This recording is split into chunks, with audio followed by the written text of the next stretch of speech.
CinemaScope 70mm. OG fever Pawan చెప్పినా వినడం లేదే. దీంతో ఓజీ మ్యాటర్లోకి వెళ్తే వీరమల్లు రిలీజ్ ఎప్పుడు అంటూ ఎప్పటికప్పుడు అడుగుతూనే ఉన్నారు ఫ్యాన్స్. పవన్ గారు నటించిన సినిమా ఇప్పటికి ప్రత్యక్షమయ్యి 3 సంవత్సరాలు అవుతుంది. చివరిగా నటించిన సినిమా భీమ్లా నాయక్ సోలోగా ప్రేక్షకుల ముందుకు వచ్చింది. ఆ తర్వాత బ్రోలో గెస్ట్ రోల్ చేశారు. మరి ఆ తర్వాత వెండి తెరపై మెరిసిందే లేదు. దీంతో అభిమానులు ఎప్పుడు వస్తుందా అని ఆసక్తిగా చూస్తూనే ఉన్నారు. చూసి చూసి కళ్ళు కాయలు గాయడం తప్ప పవన్ గారి సినిమాయే రిలీజ్ అవడం లేదు. దీంతో ఓజీ వీరమల్లు రిలీజ్ ఎప్పుడు అంటూ పవన్ గారిని ఎప్పటికప్పుడు అడిగిన సందర్భమే లేదు. వేలాపాలా లేకుండా కనిపిస్తే చాలు ఓజీ ఓజీ అని కేకలేస్తున్నారు ఫ్యాన్స్.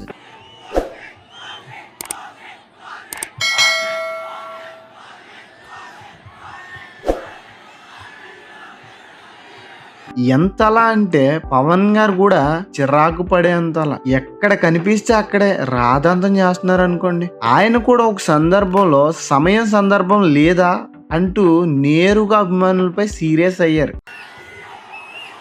మీరు ఇక్కడున్న యువతకి ఇది ఎలక్షన్ సమయం కాదు, వినండి, ఇది ఎలక్షన్ సమయం కాదు, సినిమా సమయం అంతకంటే కాదు. దేశ దౌర్భాగ్యం, మనం హైందవ ధర్మానికి మన గౌరవం ఇవ్వం. సినిమా హీరోలకి నేను కూడా సినిమా హీరోనే, ఎప్పుడు గౌరవం ఇవ్వాలి, ఎప్పుడు చప్పట్లు కొట్టాలి అది నేర్చుకోవాలి. మీరందరూ యువత, వచ్చే తరానికి మీరు నాయకత్వం వహించేవాళ్ళు.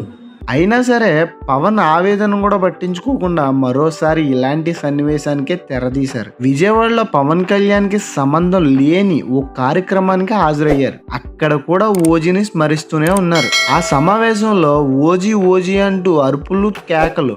దీంతో ఓజీ రిలీజ్ కోసం అభిమానులు ఎంతగా ఎదురు చూస్తున్నారో అర్థమైంది.